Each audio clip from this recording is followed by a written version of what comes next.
So I have a few audience members this week. They don't have a camera, so you can't see them all, but here they are.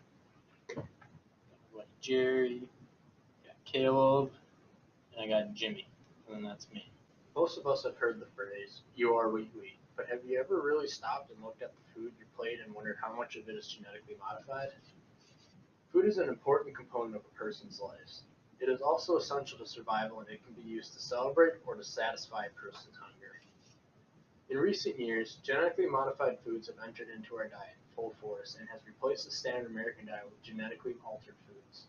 Hi, my name is Cole Larson, and today I will be discussing genetically modified crops. I will provide you with information regarding the most common types of genetically modified crops, the advantages of GM crops, and the disadvantages of GM crops. The definition of a GM crop is a crop that has its genes altered in a laboratory using genetic engineering techniques.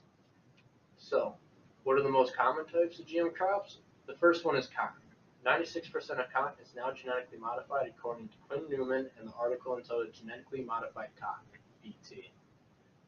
Cotton seeds are culled from cotton and then used in vegetable oil and margarine. Cotton seeds are also used for frying foods such as potato chips. The second most type of GM crop is soybean.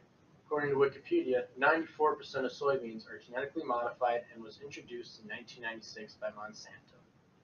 Soy is a staple of processed foods, and according to North Star Genetics, the genetically modified soybean is one of the most widely used genetically modified plant in the world today. And the soybean is referred to as the Roundup Ready soybean, as stated by Geoff Jeds in the North Star Genetics. The third most common GM crop is corn. 93% of corn is GM according to Wikipedia. It is the number one crop grown in the U.S. Corn is the staple of animal feed today, and according to there is 143 different types of GM corn. So, now that you know the three most common GM crops, I will inform you on the advantages and disadvantages of them. Some of the advantages of GM crops are they are better for the environment, example, less chemicals needed, like pesticides and stuff. They are more resistant to diseases, example, keeps the yield high and prices lower. They are more sustainable, example, you can feed increasing populations easier because they have more of an output.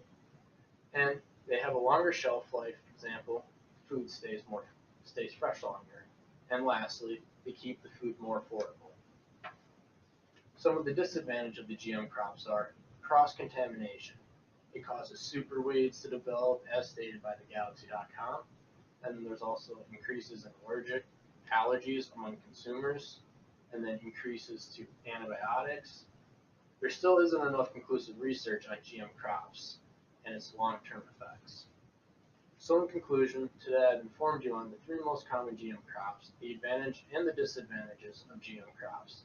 There's still a lot of research and testing to be done on this topic as far as its safety for consumption. But this information should help you to make informed decisions on what foods you choose to consume. Thank you.